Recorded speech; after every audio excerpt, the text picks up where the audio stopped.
Good morning, everybody. There we go.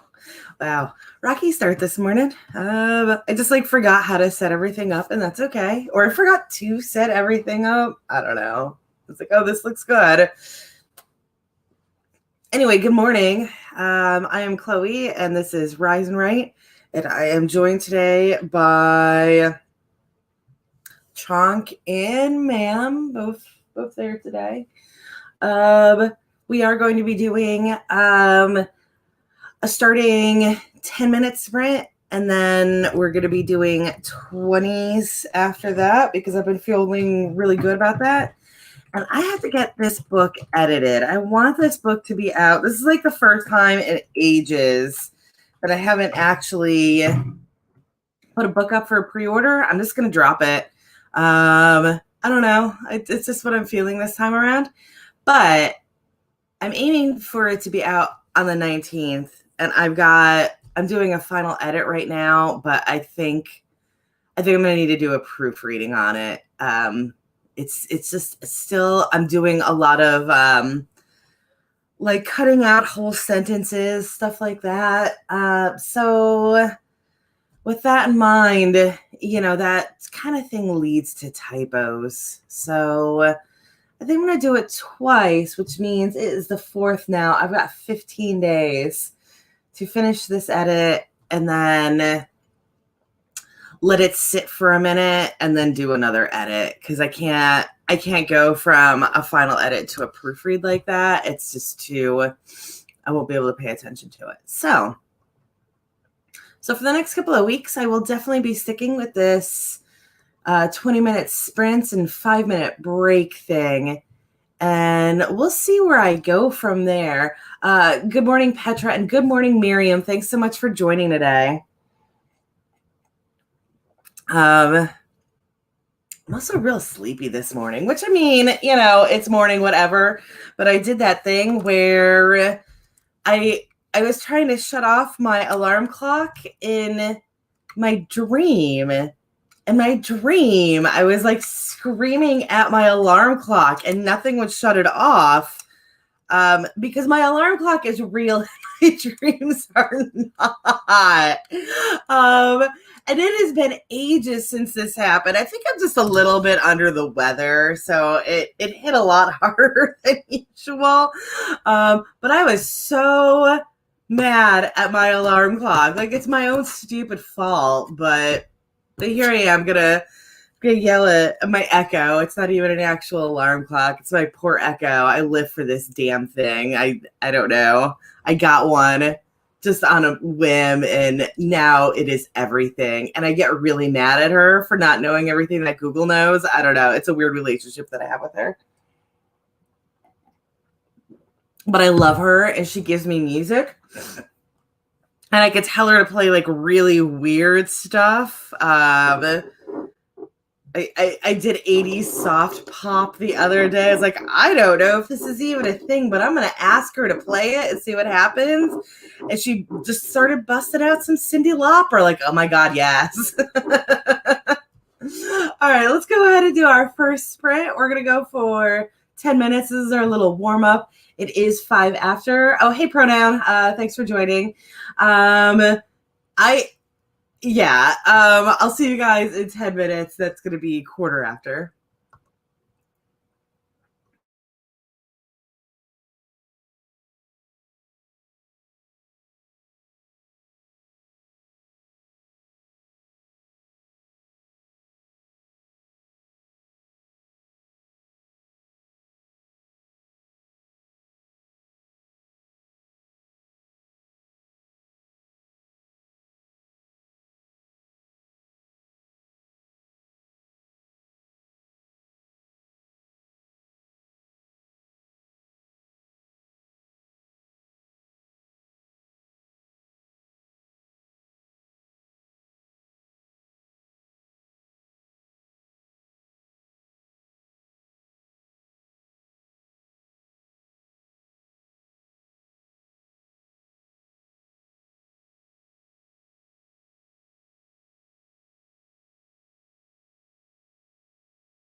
Okay, we are back, and by we, I mean I and all of you who are watching.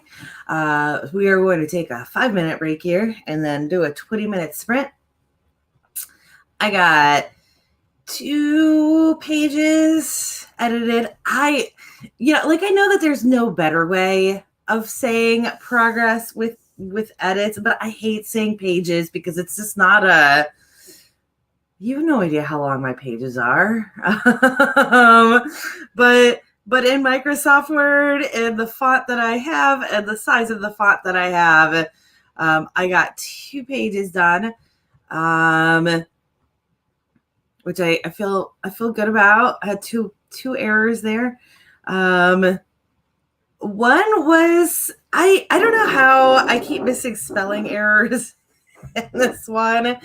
I know, like, the program that I initially wrote this story in does not have a spell check on it. So there's, definitely like hitting those spelling errors is a little bit more complicated this time.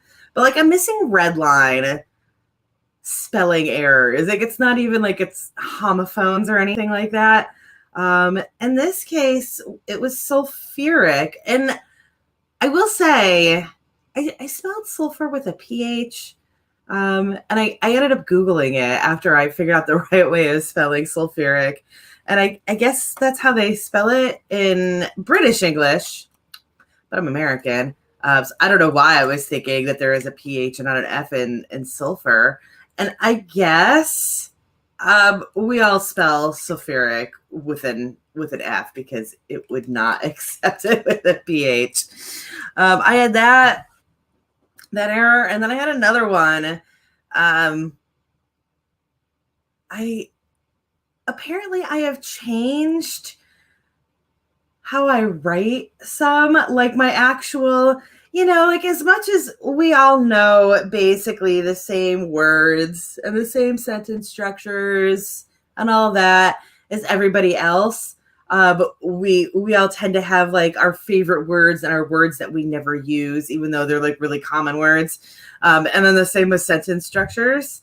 I've been using the not but structure a lot more. Like she was doing this not for him, but for herself, sentences like that. And the funny thing is that I've been using them a lot more lately, and I don't even know how to punctuate them. I have no idea if there's supposed to be a comma in the middle of that. I haven't been putting a comma in that, but I hit one of those sentences, and I was like, you know what? I don't even like this sentence structure, and I need to get rid of it. So the comments, Miriam has had a dream where she could not put her socks on. I am notorious for like the most boring dreams ever. So I've absolutely had mornings when I walked into the kitchen and went to make myself some eggs, some scrambled eggs or whatever. And I couldn't find the eggs. And I was like, what the hell? I know I just grabbed eggs from Wawa the other day. And then, like, standing there thinking about it, like, why would I have bought eggs at Wawa? I'm pretty sure Wawa does sell eggs. But first of all, I'm in Atlanta. Atlanta doesn't have Wawas. I'm from Delaware where we did, but we don't have them anymore. And also, I just would never, I would never grocery shop there. And then I realized I literally had a dream that I bought eggs, bought a 6-count, specifically a 6-count of eggs from Wawa. And it was so real that I tried to make them the next day. So I have really mundane dreams, also really boring nightmares. It is the trapped in a burning building, and it is the screaming for help, but I don't have a voice. And those are, those are really normal ones. They're not good, but they're fairly standard nightmares. And Miriam, I know this feeling. Miriam finished Nano, but left it mid-scene and mid-kiss. So I'm wrapping that up now. I have done that so many times, especially with Nano, because there's so much relief in finishing Nano that you don't pick it up for a little while. It will be for me sometimes months before I pick it up again. And then I'm like, I don't I don't even know what the next word is. It'll be a sentence like, and then they.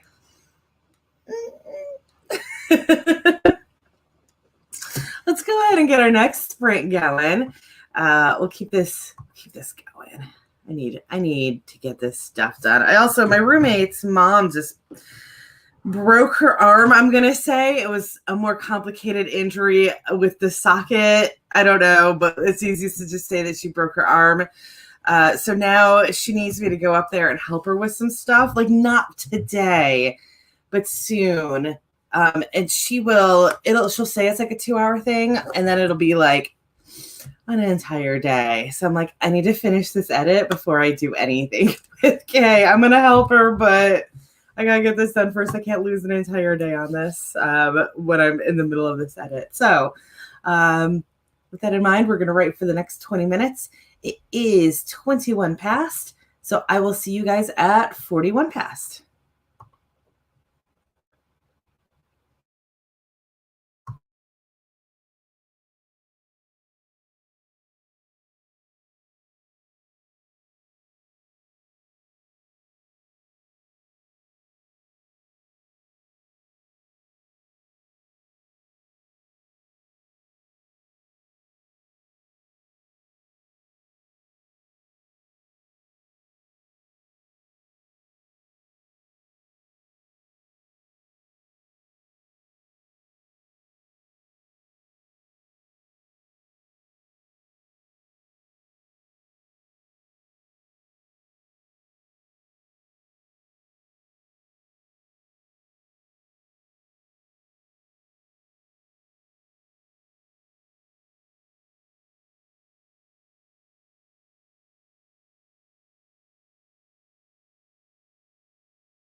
Okay, I am back, and we're going to take just a 5-minute break here and then keep on going.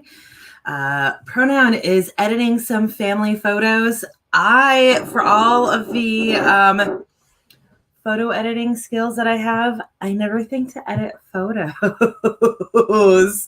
Obviously with, Insta, I will filter, but I especially like my mother keeps sending me these old photos, like not the actual photos, but she takes pictures of photos and sends them to me because she lost both her parents in the last couple of years. My grandmother just died last week. So I've been like getting flooded with these photos, and I have every skill necessary to like clean them up, and that's a big thing that people do, and fix the cracks and all of that. And I never think to do it. Instead, I make alien romance book covers with my Photoshop skills. More lens flare. Petra got through a scene. That's fantastic. Did I actually get through a scene? I did. I got through a scene, and at the very beginning of the next scene, I had something that I have to fact check.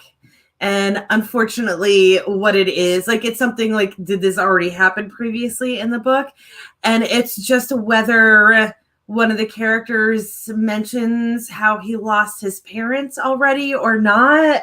So, like, there is a wide swath of story I have to look through, and not a good way of searching for it. Thank you, Miriam. She was 97. She had dementia, so it was very much her time. But it's right now. This is the time. Her funeral was yesterday. Also, this is crazy, but her sister died the day before her funeral. Aunt Marg was 99. And the thing is that grandma had dementia and was in fairly poor health. So we've been waiting for this for a while. But her sister was doing great. I hadn't seen her in probably like 5 years, but every time I asked about her, she was doing great. And I guess like once her sister went, she was like, I guess it's my time too. But again, 99, like, holy crap. My people live forever. It is the same on my dad's side. My dad's side is really screwy. Because he was raised by his grandmother. So none of us actually know anything about his father. Like, they know who he is. He and his mother had 3 children together. So, like, they were, I would assume, married, because we're talking about, 1940s. But they had 3 children together. I don't know what happened with my dad when he came along, but basically all 3 children were abandoned within like the first 2 weeks of my dad's life. And he was raised by his grandmother. His grandmother lived to the late 80s. His mother was still in the picture. So we know that she lived to be like 94. But nobody, including my dad, because I've asked recently, you need medical history. So I asked him, I don't know what his dad's name was. And I have no idea when or how he died. I always assumed that it was something that happened like when my dad was a child. And it turns out it was actually something that happened in like the 80s or 90s. And we have no idea what it was. Like, we just have an obit for him. So hopefully we don't need that chunk of our medical history.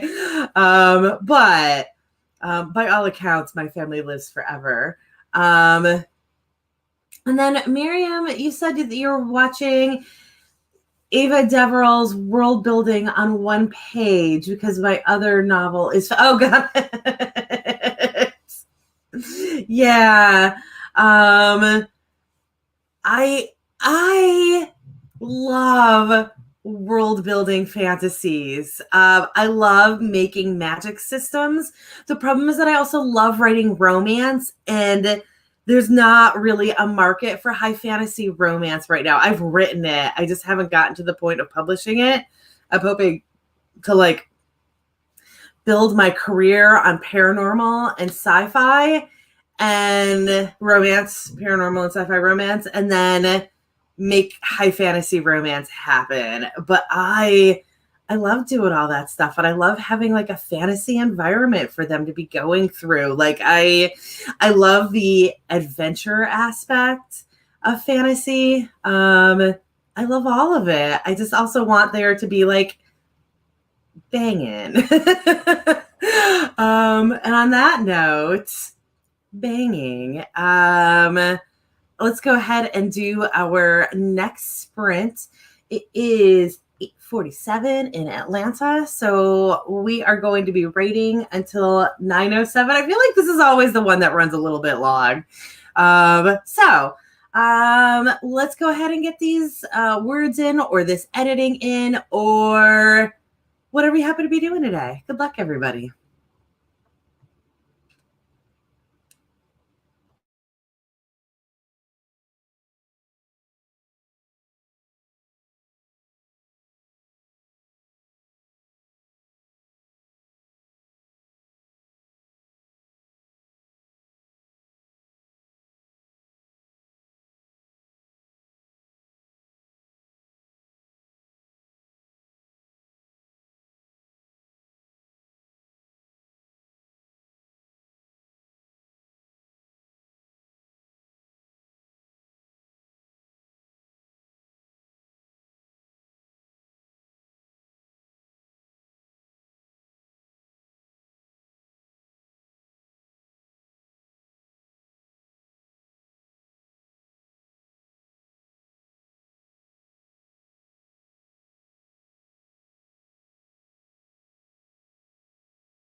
Okay, that was time on that one. Miriam, I'm glad that you're going to be putting a romance into your fantasy. Oh, it's a fairy tale.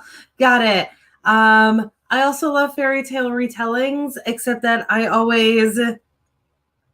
written a couple and I always go with like the original source material. And the thing with romances, if any of you don't know this, or with fairy tales, is that the original fairy tales, like the original for Sleeping Beauty, is really rapey. So I like going off of those, but then like, obviously I can't write that. So it becomes, how do I creatively make this happen so that the male love interest in it is not a rapist. So yeah, I like doing fairy tales though. But so yesterday I was on, and I'm at 20% on this now, which is an actual way of judging my edits that I like. I have hit the 20% mark on it. And the first 20% I have found is always the most difficult. Like 40 is the 20 to 40 can be a little bit rough. And then that like 40 to 80 is normally like super easy to edit, at least for me, for like what I write. So yeah, I feel good about hitting that 20%. But so other weird thing, yesterday I go on a Twitter. I'm not somebody who uses Twitter. I try to force myself to because I'm an author and I'm supposed to have a social media presence. And I've kind of abandoned Instagram, not on purpose, but I'm not a cake decorator anymore, and I can only put so many photos of my cats on Instagram. I just don't think to ever use it.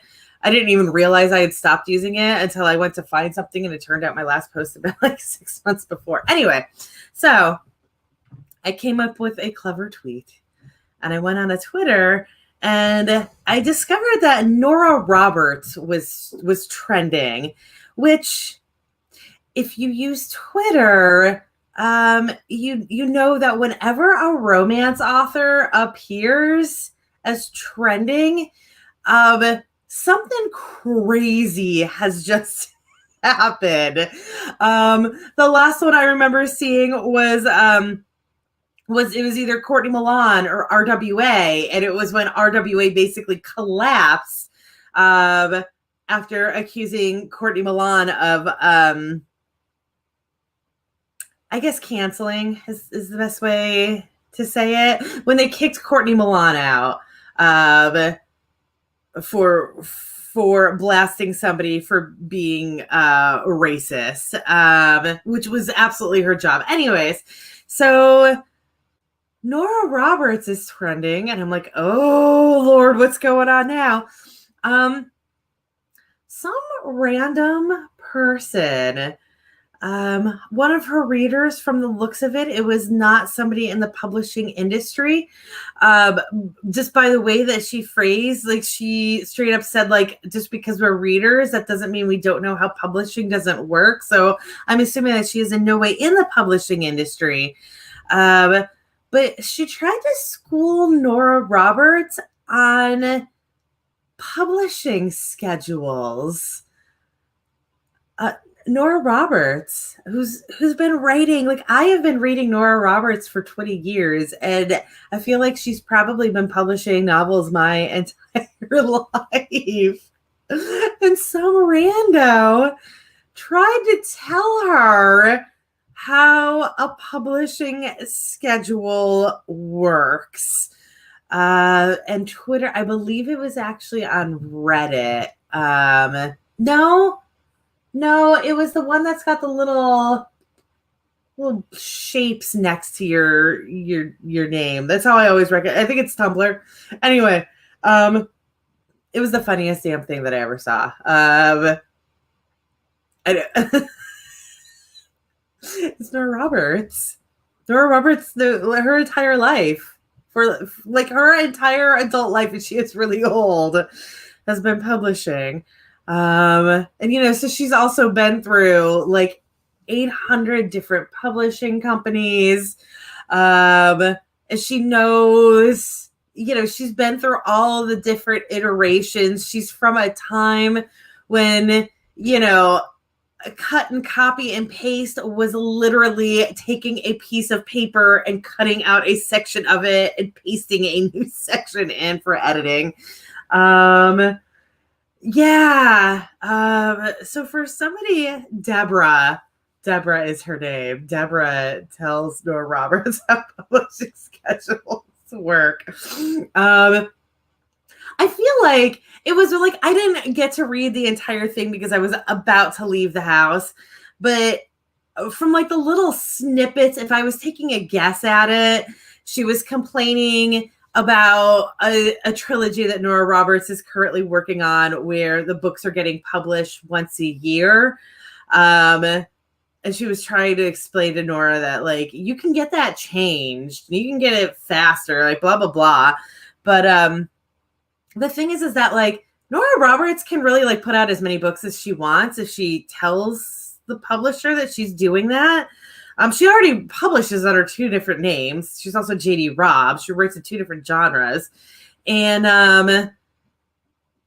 yeah, it's a weird, it's, even for Nora Roberts, like when you're talking about publishing a trilogy, like she can publish as many like individual books as she wants, I'm sure, if she asks, but there's no way that she can publish a trilogy faster than that because of how publishing schedules work. When you are at that level, there is a very long timeline between like when the book is initially published and when the final version, the like mass market, goes out. So anyways, I'm not here to explain publishing schedules to Nora Roberts. And for Miriam, your comment about reading her books and how original can they be? Nora Roberts very much writes for her. So she's got the 2 different pen names. And the other pen name, the J.D. Robb, is sci-fi with there is some romance in it, but not. It's more of it's a procedural that takes place like 20, 30 years in the future. I've only read a couple books from that though. So she has a pattern that she follows. Absolutely. Her plots are very similar, especially like depending, because she's kind of got different lines.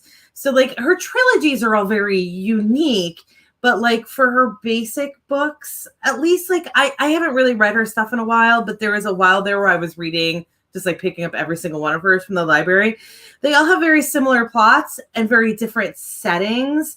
And I appreciated that about her because it was like, this one is that plot, but it's scuba divers. And this one is that plot, but it's on a vineyard.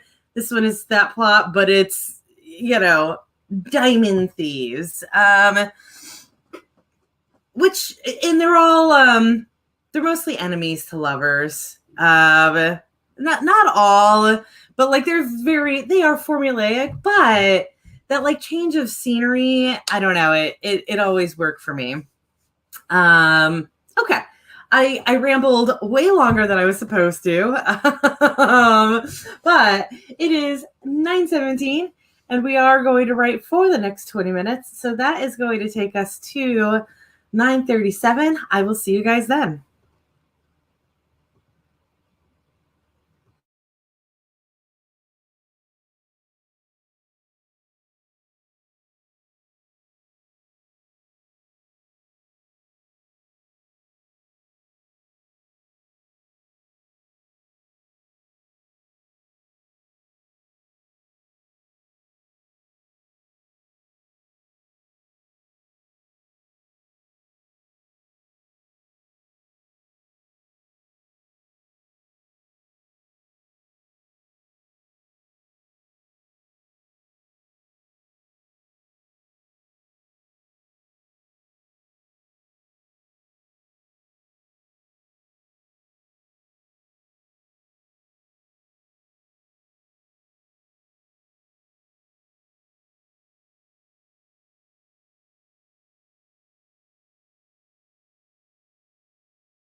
All right, we are back. Thanks for joining, Miriam, if you're still there. See you next week. I did get a good little chunk finished there, so I am chugging right along on this thing. We are going to do one more sprint. We're going to get that started in just a couple minutes, though, because I did run super long on that last one. And I do want to be finished up by 10 a.m. So we're just going to take this little tiny break here. Hopefully you guys are okay with that. Sorry about that yawn. Hopefully you guys are okay with that. What I'm doing right now, I don't really need gigantic breaks. If I'm writing, I like those longer breaks. If I have time to take longer breaks. But when I'm editing, I just want to it's nice to have this little cutoff just to reset, but I don't need a big break. So, Petra finally got 1K for this morning. Congratulations. That is always my goal with these morning sprints is to hit 1,000. And generally I do get it during that sprint that we just had. And then there'll be one more sprint, and that's always nice. But yeah, if I can get 1,000 in 2 hours, I am super happy with that, because I like to get like 5,000 for the day, and I can generally I could pull off between 4,000 and 5,000 if I'm getting 1,000 in I guess it's more like an hour and a half. So yeah, that is fantastic, and I'm really glad you hit that. We're gonna do one more sprint, so if you want to go for even higher, we are about to get there again. I got another chapter done. I'm finding a lot of really weird, I don't know. I'm definitely going to have to do another editing pass on this. I was really hoping that wasn't going to be the case, but I knew it was going to be the case. And now the farther I get into this, the more I'm like, ooh, this is rougher than I wanted it to be. But I'm kind of in a rough time right now. Everybody's in a rough time right now. Don't get me wrong, but this was definitely that. This fall has been a real weird time for me. So I guess I shouldn't be surprised that things did not, that my editing game wasn't as strong as it usually is. So that's okay. The book will still be ready by the 19th. I'm just going to have to motor, and I'm going to have to deal with, ARC readers not being able to finish it in time for the release. But that's okay. It's the fourth book in a series. I already have readers. I don't need ARC readers. I want ARC readers, but I don't need them to get that initial sales going. Okay, so let's do our final sprint. It is 9:41 here, so we're going to go just past 10 a.m. I'll see you guys then.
Okay. That was the last sprint for today.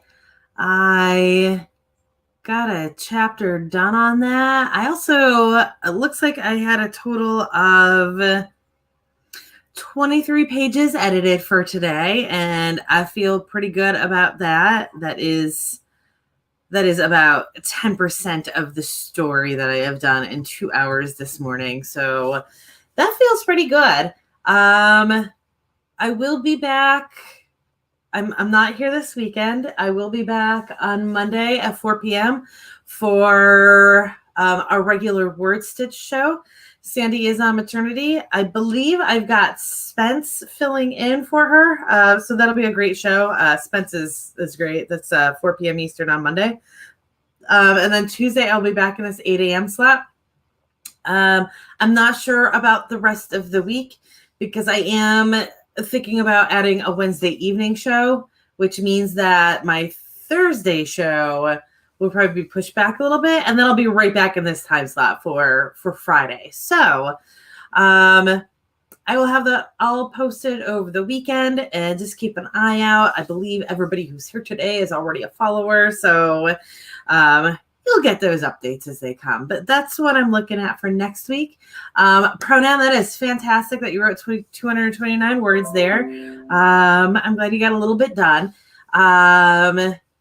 Yes, Sandy is okay. I'm assuming that's who you're talking about there. I haven't gotten a chance to talk to her yet.